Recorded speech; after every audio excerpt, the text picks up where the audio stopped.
I was a real estate agent for 2 years, so I appreciate that their role is not just property and signing papers. It's more of psychology, and it's 10 other jobs, dealing with people's stress, divorce. So I understand them better as a client, and so I'm able to relate to them more. But at the end of the day, it's just relationships like any business. Jacob, he's basically a real estate growth partner. He's originally from Australia. He moved to Dubai and he's helping real estate agents now grow their presence in the market. And we're going to talk to him about his journey and how he helps them and supports. When you are taught certain things, unless you have a good leader or example that's going to show you how to be different or what you need to work on or mentor, then it's very hard for you to be able to break out of that. But sales jobs can really help with that. Welcome to License to Explore. This is your host Rohit. This is the show where we uncover the world's most amazing people. This is your podcast, but I dominate it because I'm here. Dubai is very safe. No. City of safety. I was crying my eyes out in the toilet. If I eat noodles tonight, I will not be able to make it to the office tomorrow. How would you define yourself as a traveler? Great question. Every travel you do, you get to be a different person.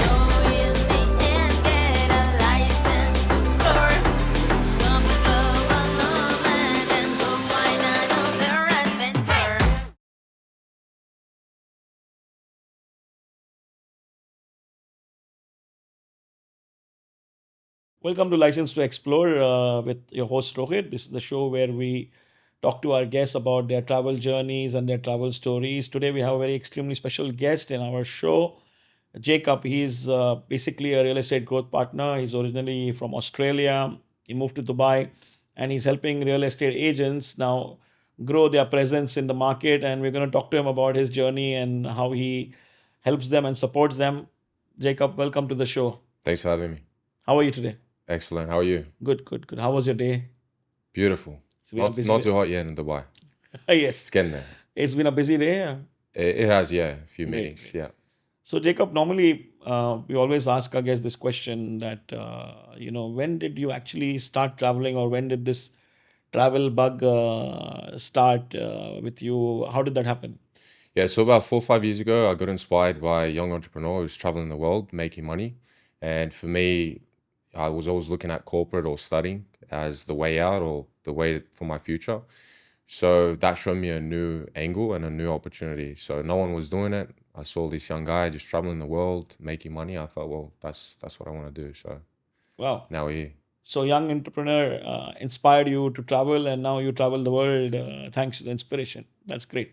Yeah. So, every traveler has a persona, a personality, right? Some people, they are like backpackers. Some people are like luxury travelers, global nomads. They have different personalities. So what is your personality, travel personality or persona? Yeah, great question. I think it really depends on your income, right? Yes. So, and it depends how you like to live. I definitely don't like backpacking. I did that when I was very young and I hated it. So, not a fan of like hostels and shit like that. But I think now it's just Airbnb to Airbnb. So would you say you're like you're in the mid range, or you like luxury? Everybody likes luxury, of course, but you're not the ones who does backpacking. But you're more like a luxury traveler, or like when you go, you try to splurge. You stay in hotels or mostly Airbnbs, or of course depends on the destination. Yeah, mostly just Airbnbs. But for most countries that I've been to, particularly South America, you can live very well. Steaks, cigars, all the nice things. And it doesn't cost you an arm and leg. So Yeah. yeah, definitely not backpackers. But Great. yeah. So this is kind of something we ask also every guest in the show. That let's say I gave you an envelope with a first class ticket, no questions asked. Where would you fly and why? Cuba. Cuba. Wow. Never been Yeah. to Cuba. I heard it's a amazing place, and it's the land of cigars, right? That's where the cigars are, for sure. So I'd definitely take a friend. Shout out Giuliano. But Yeah. Shout out to Giuliano. I think he's a good guy for the trip like that. yeah, probably him and another friend. But it would be good. It's definitely a different era. So Yeah, Cuba is an amazing place, and I've never been there, but I'd love to go there. It's now in my bucket list, and I wish we will go there soon. Okay, let's start. Let's try to understand your journey. So you're originally from Australia, right? yeah. So it's a funny question, but people believe, and there's this misconception So is it really true that kangaroos can act like humans sometimes? I mean, they can box if you're dealing with the wrong kangaroo, but I think generally they're pretty quiet. They just eat like grass or whatever they eat, and they just mind their own business. But you see videos, probably the worst of Australian animals, but they're pretty calm. They're pretty calm, characters, yeah. easygoing, and Easy going like an Australian, you know. like an Australian.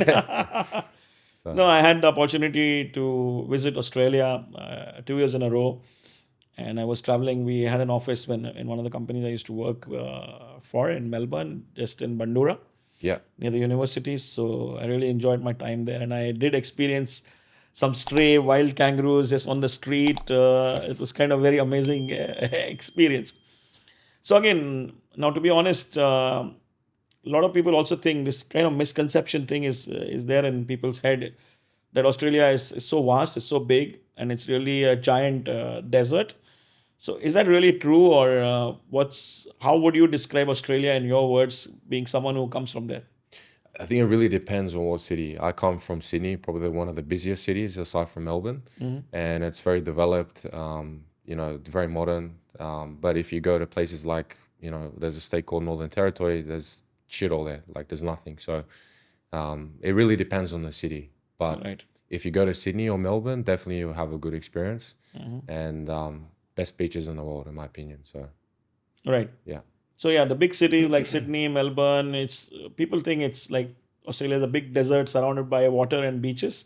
Yeah. But there's lots more to do. There's civilization, there's people, there's culture, there's history. That's great. What about this infamous spider story? Like everybody says that, spiders everywhere and there are huge spiders actually. Is that true, or is again a misconception? I'm from suburban Australia, so I don't really get to experience that. If you go to maybe like the mountains and areas where it's very like rural, yeah, you probably experience some of that. But in probably like 25 years plus there, I didn't really have any bad experiences. So it depends where you are. But I would say most part, no. So with your experience and you being from Australia and you have spent your life there and you moved across everywhere. So in your opinion, if somebody had to pick one city in Australia, like the best city, what would you think it is? Is it Sydney? Is it Melbourne? Is it something else? Well, what's it for? Living or travel? For living, let's say. For living. Okay. I would say Melbourne or Sydney. Yeah. Melbourne's really good for culture and food and service. Sydney is really good for beaches and just overall experience. So, Okay. yeah. So it's a choice between Melbourne and Sydney depending on what people want, whether they want to like have the city life, the history, the culture, or beaches, and they want to go surfing and things like that, right? Yeah. So speaking about coffee culture, I know that in Sydney there's a big coffee culture, right? Or is it across Australia that the coffee culture is big? I would say Melbourne's where it's at. Melbourne's like top for food and coffee.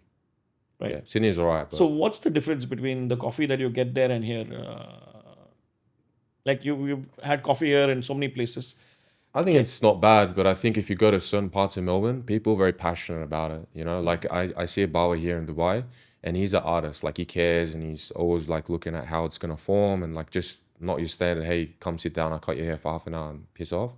He's more of an artist. So I think if you go to Melbourne for coffee, they're more passionate about it. So, you get a different experience of coffee. I can still remember when I was in Melbourne in Bandura, every morning there used to be a mobile coffee cart driving in, and we used to get a cappuccino those days. I'm talking to you about 2013 and 14, which is like almost quite some time ago, almost like 10 years ago. $1 coffee, and it tastes so amazing. Till date, I have not been able to find that same taste anywhere here in Dubai, because Dubai is big on coffee as well now because it's international, it's global, it's a melting pot. But truly, I don't know why we can't get the same coffee, that taste and that aroma that I used to get for $1 there. So it amazes me sometimes, and I miss that. And it truly was a great experience for me, enjoying that coffee. Do you feel the same, or? I mean, I think it's different kinds of coffee here as well as there, but I mean, yeah, I'm not fussed. So you're not a big coffee person. It's just that I drink a lot of coffee, You probably drink a lot like 8 to 10 a day. Wow. But That's a lot. But I just want something that's gonna help me focus. So if it helps me do that and it tastes okay, I'm alright. Let's talk a little bit about your travels to South America. I see you've been to Brazil, Paraguay, Colombia, Medellin. You've been all over, I guess, from what I have looked at you. So, what do you think personally about the Latino vibe and the culture, and what makes it stand out from rest of the world?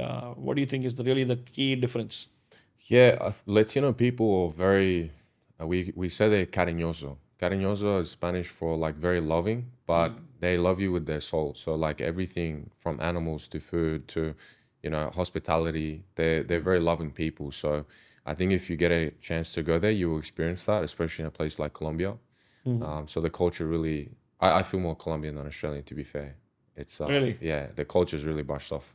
But I've been there. I've been to Colombia. I've been to Bogota. I had a great Okay. time. I went to La Candelaria and some of the other districts. It was an amazing experience, and I was there for a short period, but I really enjoyed the experience, and I truly believe that everyone should try to go there. There's a lot of misconceptions about it, that it's not safe and blah blah. But I think you're right. Colombia is a great place to go to and experience the Latino life and the culture and the love and the affection that the people have for you in general, right?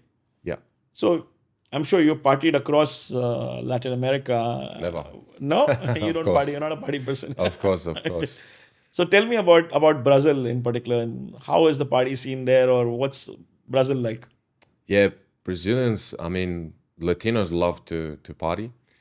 Brazil's a different scene, but I would say what I prefer is reggaeton, and that's like, outside of Brazil. But Brazil is also very nice. They love their music and fiestas, So yeah, Right. So for our listeners and viewers, Latin America is stereotyped as a dangerous place. Everybody says, no, it's dangerous. It's dangerous. Is it really dangerous or not? What's your take on it? I think it's common sense, Like probably one thing that people don't see before they land in a place like Medellin is a thing called sculpamine. So a lot of guys that don't know how to talk to women or pick up chicks, they go on apps like Tinder, and next thing you know, they've been Scammed. drugged. Ah, Yeah, so sculpamina is from a plant, and it's called the devil's breath. So what it is they put a bit of it in your drink, or you can smell it, whatever it is. Girls, they come to your place, put it there without you knowing, and then you get knocked out. But if they put too much, you can actually die if no one wakes you up. So that's one thing that not enough people know about Medellin. That is one thing that I would research. But aside from that, it's really common sense. Like I think you should know not to travel to certain places at night, not to walk at night, not to use your phone at night. Like it's just, for me, it's common sense. so they really spike your drinks, and it can be sometimes so dangerous that it can take away your life if they don't do the right dosage. Have you watched the movie called Medellin? No. Really? Okay. There's actually a movie called Medellin, and you can watch it on Amazon Prime. And it's a very interesting story. It's a story about a social media influencer who's actually impersonating Pablo Escobar, and he fakes that he's been kidnapped. So his brother actually takes a trip down to Medellin to look for him, and he picks a fight with the rival gang, and then the story revolves around that. But he had actually faked the story, and that's what it is. So it's very relatable, a very new generation concept, but it's all about Medellin and life there. Yeah, I would say Medellin is a great place. I think just like any place you're going to go to, do your research. But it's one of my favorite cities for sure. Never been there, but definitely it's in my bucket list because when I was actually in Chicago for a work trip and I had a weekend, so I took some time off and I went to Panama. I flew to Panama from Chicago, spent a couple of days there, and then from there I went to Colombia, to Bogota. I just had only 2-3 days to cover that and fly back. But yeah, that was a good experience. All right, so if you had a chance to build a base in South America, like build a business, build an empire, would you do it? And if you do it, why would you do it? Or if you don't do it, why wouldn't you do it? Very good question. I wouldn't be 100% sure, because these countries they're great countries and bases to work from. Like as in bases in to work from. Yeah, like I mean, okay. like in today's world, we have digital nomads who Okay. base themselves in they don't want to call one city their home, but like if you want to live a digital nomad life out of somewhere in South America, would you do that, or you think that there are better destinations, or what's your take on, somebody wants to? Yeah, 100%. I think the three main places would be Sao Paulo, Brazil, Paraguay, and the third one would be Medellin. But the most important thing, especially if you're working online, is to be around other guys that push you to be better or doing better than you on the same mission. Because without that, you're really by yourself. So that's a big thing. Like, yeah, you get there and it's nice. But then after a few weeks, if you're not careful, you get very comfortable. Either it's with a Latina partying or just anything, you kind of fall off track if you're not careful. So I think having guys that are on the same mission around you, keeping you accountable to help you push yourself, that can help. Well, that's definitely a must for me. Right. Yeah. So you said Paraguay is a good choice, and you spoke also about Brazil is definitely a good choice. What about Florida or something like that in the US? Yeah, I mean, that's not South America, but Yeah, Florida, South America. Yeah. Miami is definitely a place, as well as Dubai, where the competition on men is at its highest. So, you're going there, you're seeing 21-year-olds with Lambos, you're seeing guys with Rolls Royces that are just look like they just got out of school. So that stuff is very good, and that's a big reason why I came here. I booked this trip probably 5 days out. I was in Colombia actually, and the reason I came here is because this place, for anyone or majority of people, will make you feel poor. So it's a great place to actually push you to a high level. So tell me, what's the most unexpected and amazing destination you've ever been to? Somewhere that caught you completely off guard and in the best way, Hong Kong. Hong Kong. Yeah. Tell me more about it. What was the experience like in Hong Kong? Yeah, so initially I booked a trip to India. That was nice. And then on the way back to Australia, I had to stop over in Hong Kong, and I had a friend there. So she showed me around, and it was so beautiful, so clean, the view, everything's so modern. It really surprised me because I've never considered Hong Kong, but it was a very nice It's a experience. real modern metropolis, and technology is there at its best, and the infrastructure and the buildings. Yeah, Yeah, it's it's beautiful. quite amazing. Quite amazing. Yeah. So, do you usually, like you mentioned, you went to India and then on your way back you stopped in Hong Kong. So, do you usually choose your travel destination based on instinct, or do you map it out strategically, or how do you actually incorporate this in your choices? Yeah, so when I started traveling, the first country I ever traveled to was Vietnam, and that was a great experience. And at the start, I was just traveling America, India, Nepal, just to travel and explore the world. But then after a certain point, you get tired of traveling. It becomes a bit of a chore. So I don't know, for me personally, I just want to be able to grow and, better my character so that I will do more and help more people and make more money, obviously. But for now, I don't really like to travel as much. It's more of a chore now. But if I go somewhere, it has to have a purpose. Like here was to build a better network and be around people that are, at a high level. So that's the purpose of this trip. But traveling, not so much. Right. Yeah. So, in your bucket list, what's the one place that you really want to go this year and explore and spend some time? Do you have something like this? I'm considering Morocco at the moment. Wow. So And what makes that choice? got great culture. I've heard some mixed things, but I believe it's a nice destination, and looking forward to it if I do go. But something different. I like to go to places where people, like most people, won't go. Everyone wants to go Europe. Everyone wants to go to all these like just standard package places. But I like to go different places. Like Colombia, I went Yeah. 6 years ago, and no one was talking about it. Everyone's saying don't go there. Now it's a very popular place. So something unique. Have you ever arrived in a country and instantly felt like, that this is the place I belonged, or I lived in another life, or it's like a deja vu, and you get that kind of feeling? Not yet. Not yet. So so far there's no country which has been able to make you feel that experience. Yeah. Not as yet. Like I think every country is going to give you a different feeling and depends on where you're at in your life. But no one country has given me that so far. Right. Yeah. And what about from the countries you visited so far in your span.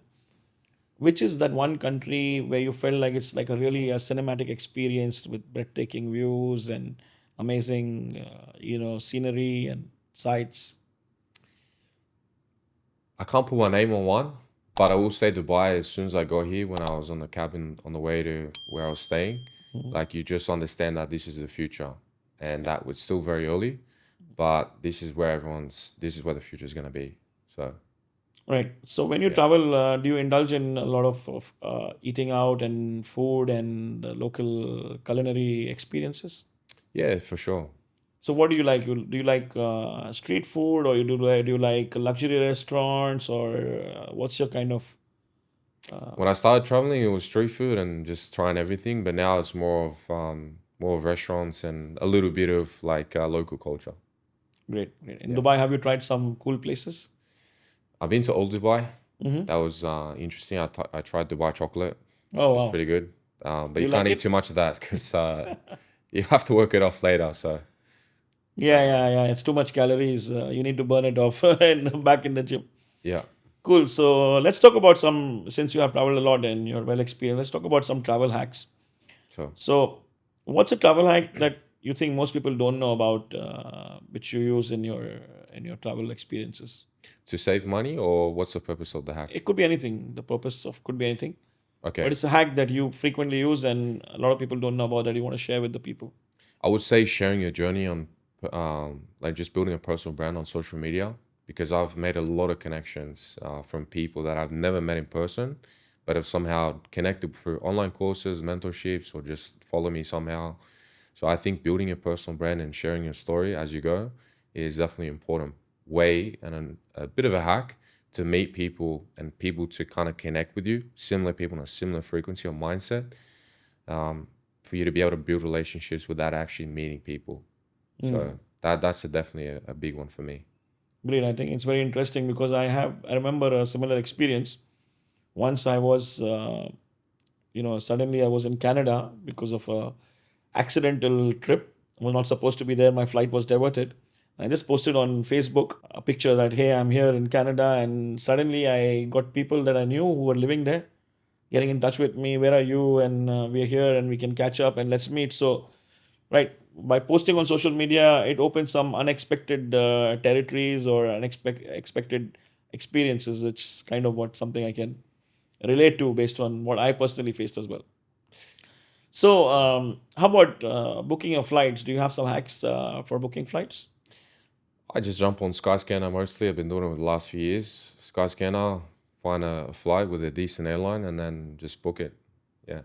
Great. I think yeah, that's a good thing to do because Skyscanner gives you like options in terms of different airlines and different timings, and then you can fly in directly and save money. So if you're looking for either saving money or you're looking for a better route, or you can have the full exposure. Yeah. Cool. What about hotels? Do you have a similar hack for hotels?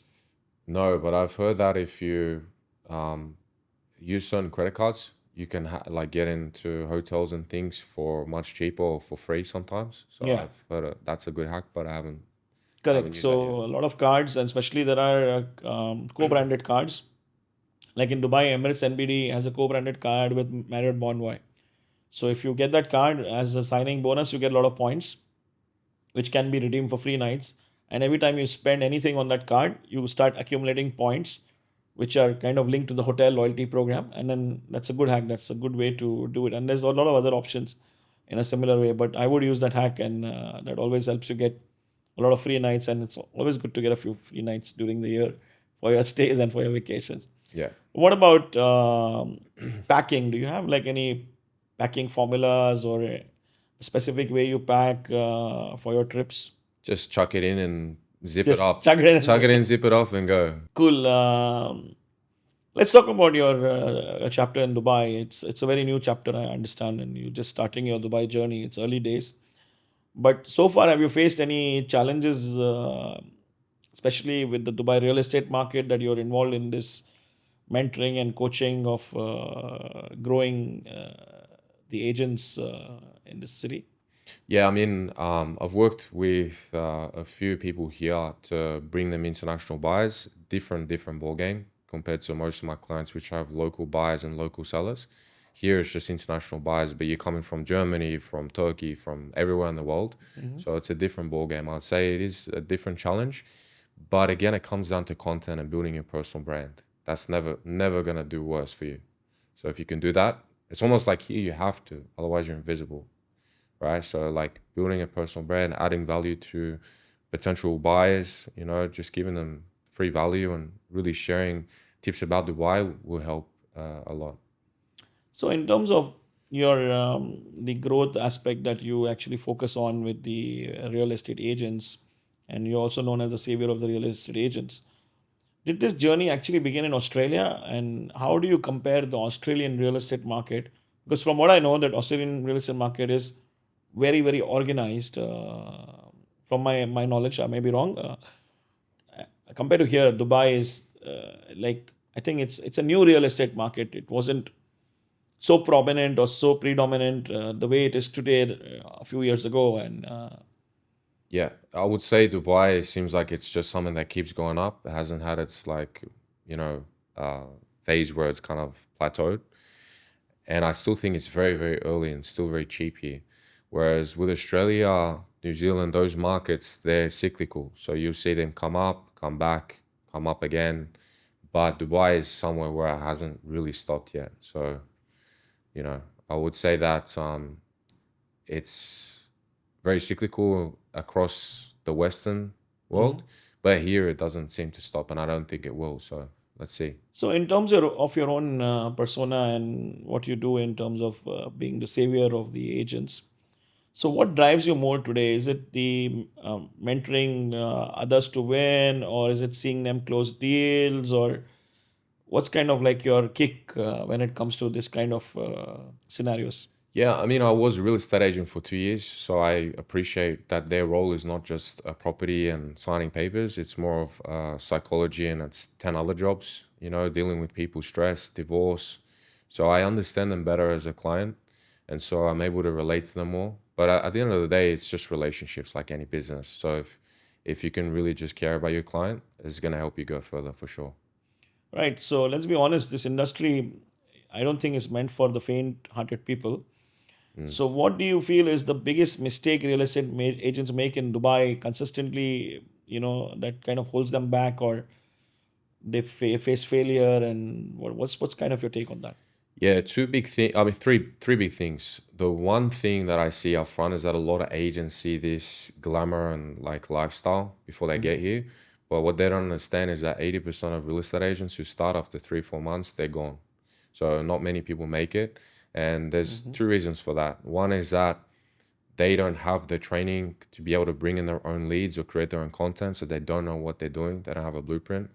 And then the last thing is that they're relying on something to come from nothing, or they're relying on their office to save them. But the reality is you have to really fight for it yourself. And you can't just sit there cold call, you can't just sit there email. You're really sifting through a lot of nothingness. So it's better to be able to create content and to be able to learn how to run your own ads if your office doesn't already provide you for that. Because otherwise you're stuck just trying to make something out of nothing. All right. So, one of the biggest concerns or fears is rejection, Yeah. right?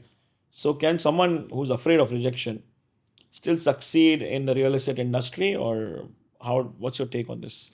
Definitely not. Yeah. I mean, if you're afraid of a rejection, you just shouldn't start in the first place. You just don't even bother. Right. Yeah. So it's very important to overcome the fear of rejection before stepping into this industry, because you're going to get that a lot of the time, and you need to be able to adapt and deal with that situation in the best possible way. Yeah. So you said you were a real estate agent as well for 3 years.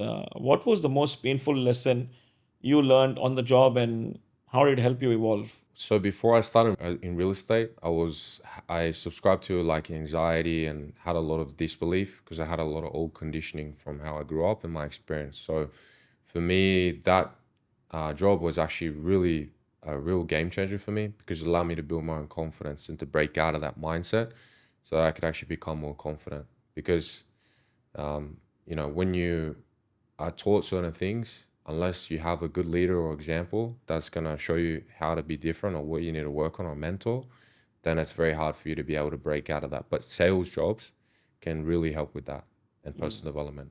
Have you ever thought, based on everything that you're doing, to walk away from real estate completely and step into something else? Or what's kept you grounded when things, get tough, and you still decided to focus on this niche? It just makes the most sense. I have the results there. I was a real estate agent. I understand them best. Definitely every year things change. You got AI coming in now compared to when I started. But it just means you have to, life is a mirror. If you become better yourself, your business does better as a result. You perform better. Everything becomes easier and you can grow more. Going back to what you said about rejection, life is a mirror. So if you feel like you can't make it, then you won't. If you feel like everyone's going to reject you and say no to you, it's because you don't believe in yourself. It's an internal issue. So it's important to work on yourself more than you work on your job or your business, because the more you do that, the more you can do and the more you can make, and the better version of you create. Right. So really important to work on yourself.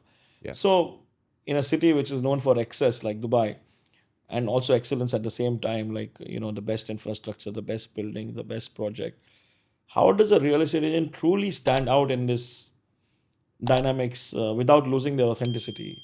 What's the mantra? What's the way to do that?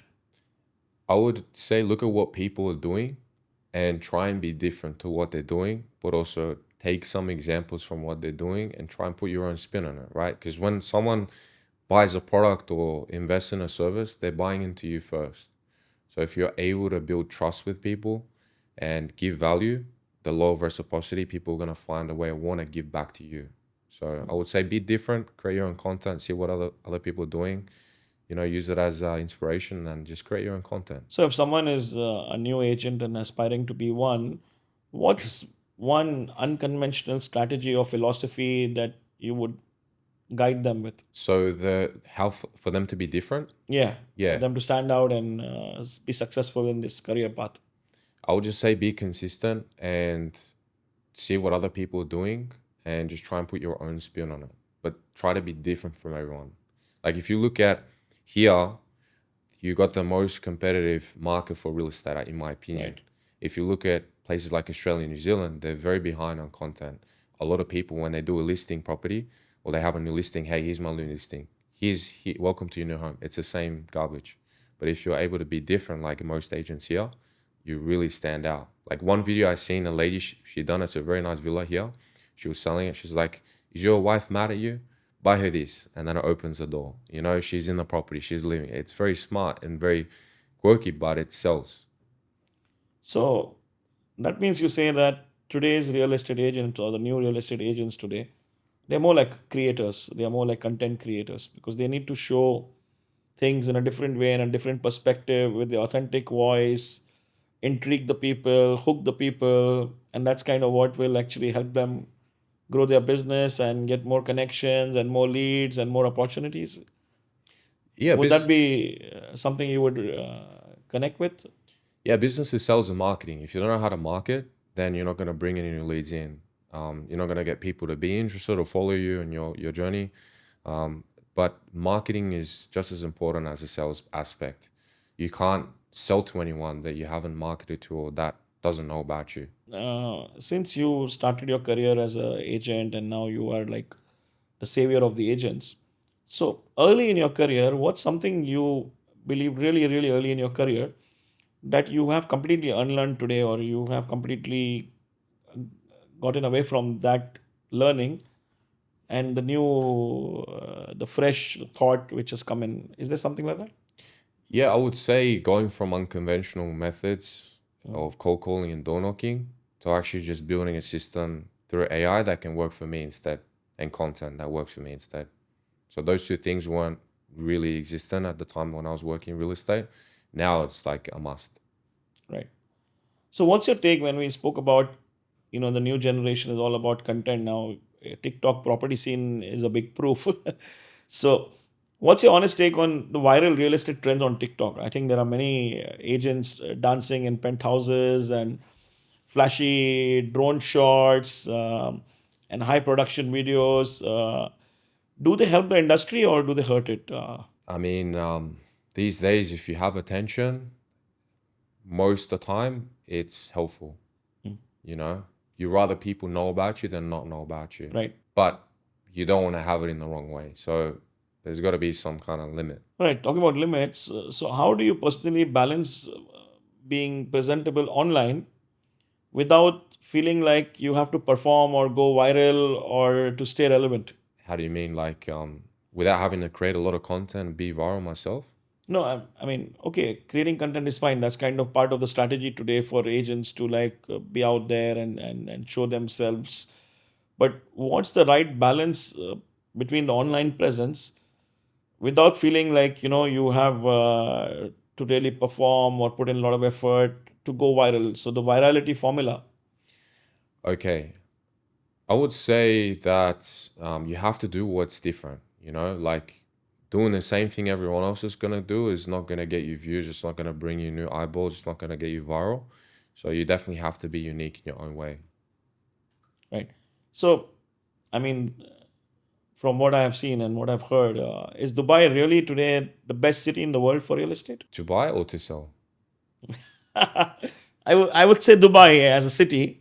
To invest in? Yeah, to like, I mean, in terms of real estate, whether it's buying or selling, like, is it currently the city, the best city in the world when it comes to real estate market in terms of appreciation, in terms of the rental yield return, and for investors, you think this is like really the best city today across the globe? I think you can make a return. A lot of people are making a lot of money in different areas, especially in a down market. But here, the good thing is that it's still very early, in my opinion, very cheap. And what if you look at Dubai compared to the rest of the world, you have big problems in Europe, UK especially. You know, what does Dubai actually offer? It offers, you know, great like high level service, a high concentration of high level individuals. It offers good laws and peace and knowing that you're safe. So it offers a lot of things. And if you look at the rest of the world and where it's going, it's definitely a good place to be and where the trend is coming to. Right. So it's always going to be a win. So what's going I to don't think you can lose here. So, I mean, you mentioned a very important point. Now, if you compare okay, real estate is one aspect which we spoke about. But in general, Dubai as a city to live in, you've been living here for a while now. How does it feel compared to the other places you've lived in? Yeah, I mean, you don't have to really think about the security aspect too much, you Right. know? You don't have to worry about someone's going to come and rob you or you can't be out at this time of the night, you know what I mean? All those things just don't really apply here. So it does definitely give you a lot of peace of mind in terms of Safety is security. key. Yeah. You don't find 100%. that in many parts of the world. Not today, no. Right. And what's the most dramatic difference between lifestyle and business when you compare Dubai to any other country that you would compare it to? Yeah, I think like New York, Miami, even Sydney, there's definitely a high lifestyle. But in terms of like just different experience and like some of the best experiences in the world, Dubai has, if not everything to offer. So Right. yeah.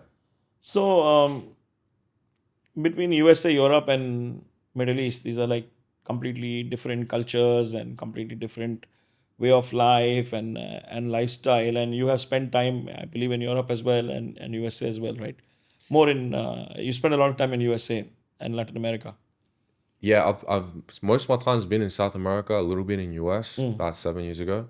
I haven't been to Europe yet, but maybe sometime next So year. between USA and Latin America and Dubai, what are the similarities that you see, or like, what makes you feel like, okay, yeah, this is exactly how it is, and this is exactly not how it is? So can you pick like some nuances which are kind of like different for each of these cultures or each of these regions? It really depends on the purpose. You know, if you want to grow and you want to do better and you want to build a strong network, Dubai is one of the best places. If you want to have a great experience for not so much money, then South America is a great place.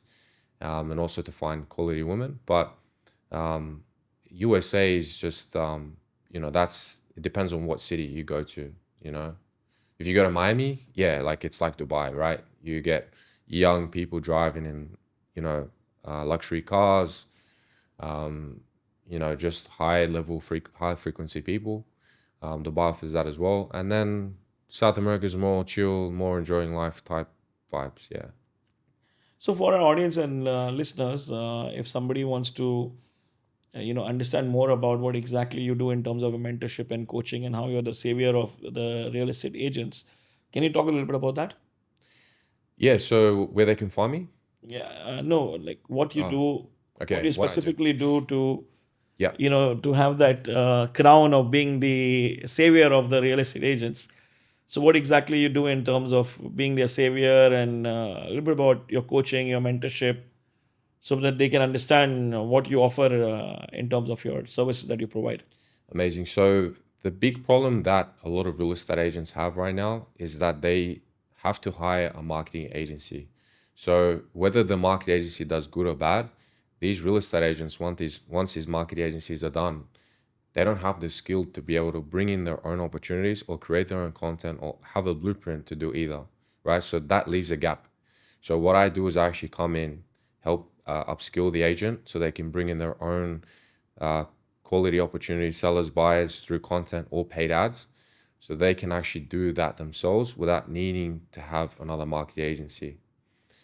So you basically solve their biggest problem, which is marketing and being out there and being noticed, and give them a blueprint on how to create the content, what kind of content, what's the virality aspect and stuff like that. Because if they go to a marketing agency, probably they're going to pay tons of dollars to get it, and there's no serious follow-up because it's just transactional. They will render the service and they're gone, but you hold them and you kind of mentor them and coach them, and you continue the process to make sure they succeed in what they're doing. Am I right, or is that the right way to put it? Yeah, so right now we got a new offer, which is a 6-week mentorship where we hold their hand one-on-one. We install the systems, right? But the 6 weeks is to be able to train someone in their team, if not them, if they have the time, to be able to be at the skill or level that we're at, to be able to bring in seller or buy opportunities for themselves as well as content. So they're able to leave as a highly skilled agent rather than, or just a highly skilled business, right? Like very competitive compared to their competitors in their area, because they don't have to rely on a market agency, whether it's shit or whether it's good. Yeah. That's cool. It's good to know what you do so that our audience who's listening and watching you can understand what you offer. Let's switch back to some of the travel questions. Sure. So we're going to do a quick rapid fire style questions. Very easy. You just have to choose one. So window seat or aisle seat? Window. Luxury hotel or a cozy boutique stay? Luxury. Adventure trip or a relaxing getaway? Adventure. Solo travel or group travel? Group.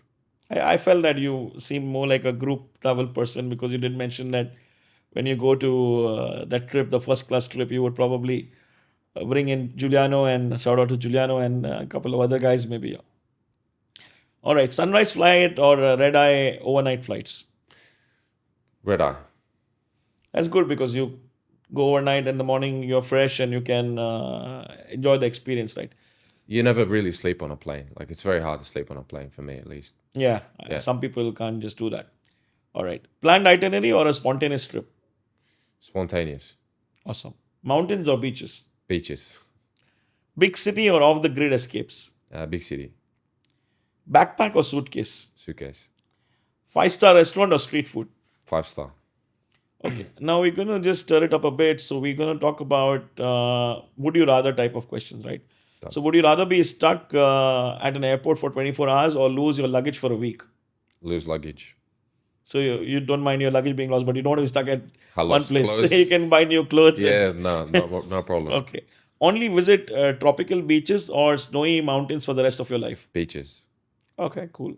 Travel for free but never choose the destination, or always pay full price but pick where you have to go? Pay full price. There's also a price for everything in life. Absolutely. Yeah. I am in sync with that. Never use a map again or never speak the local language? Never use a map again. You like speaking local languages? I think it's a must, especially if you're in South America. I mean, why not? Absolutely. Yeah. Visit only places you have been to before, or never visit the same place twice? Places I've been to before, if it's a base. Yeah. Okay, awesome. Now we're going to ask you questions which are like the one and only type of questions. So, the one destination everyone must visit before they die, according to you. Dubai. Dubai? Yeah. Awesome. The one travel experience that has truly changed your life. Dubai. Oh, wow. Dubai is getting a lot of stars here today. The one country that still surprises you every time you visit there. Colombia. Colombia. Yeah, it's growing. Tell me more about that. Like how has that been? How many times have you been to Colombia? 4 times, 6 years. Awesome. 4 times in 6 years, and each trip was a different experience, and it was full of different surprises. Yeah.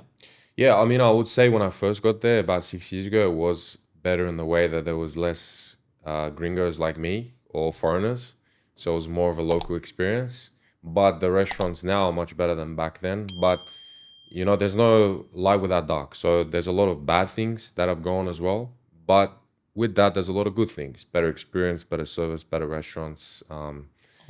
Yeah, I would say that it's definitely gone. So the service has improved and it's enhanced, and things are good for the better, right?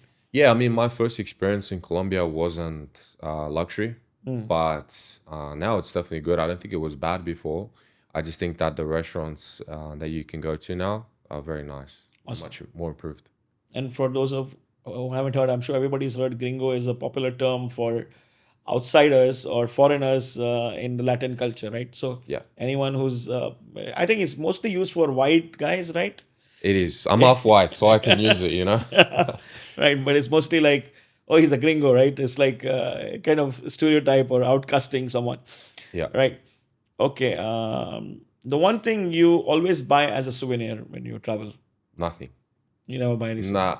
Not anymore. You don't like to bring back a piece of that culture or that. If I get something, I'll get something for someone else if I know I'm going to see them in the following trip. But for me, nah. It's, yeah, The one thing you always forget to pack, nothing. or the one thing that you always forget when you travel, like, sometimes it happens to people that you go to a destination and you leave for your flight and then you realize, oh shit, I forgot my charger. Or does that happen to you?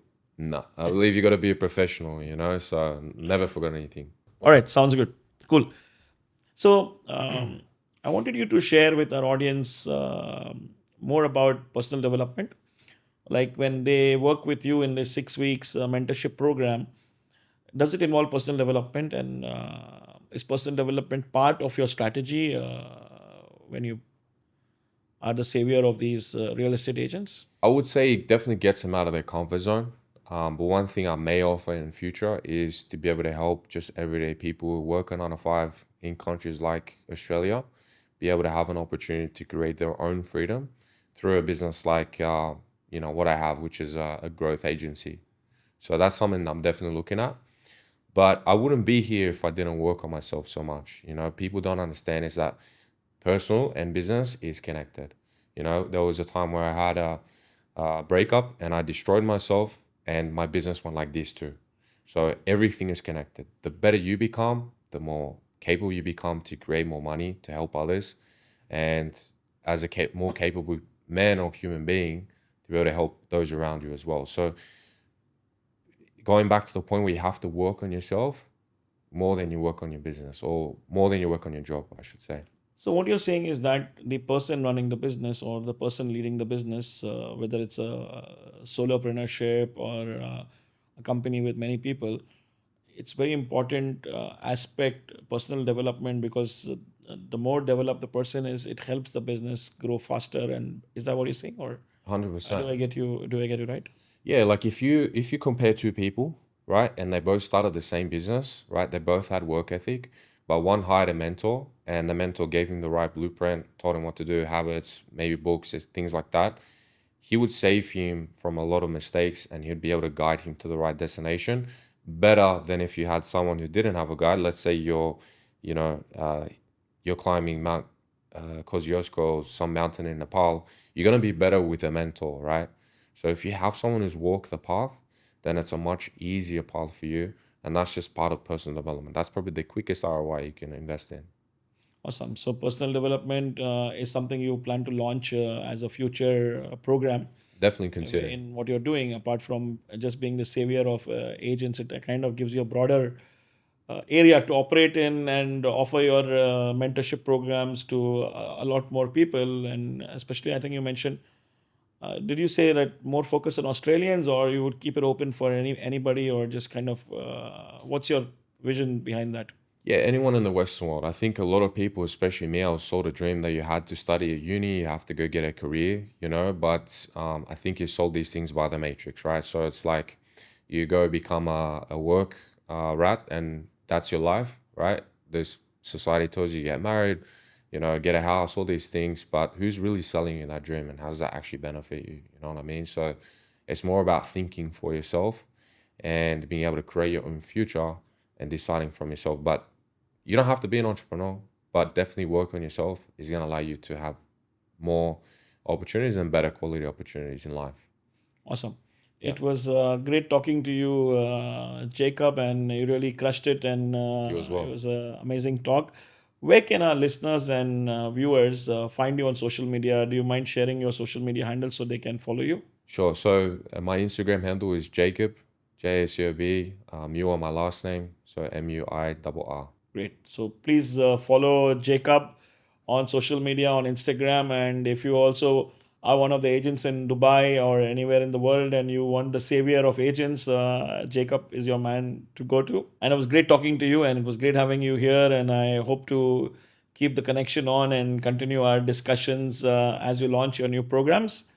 And that's a wrap on today's show. It was amazing talking to Jacob, and you can listen to our podcast or watch it on YouTube, Spotify, and have a great day and see you in the next video.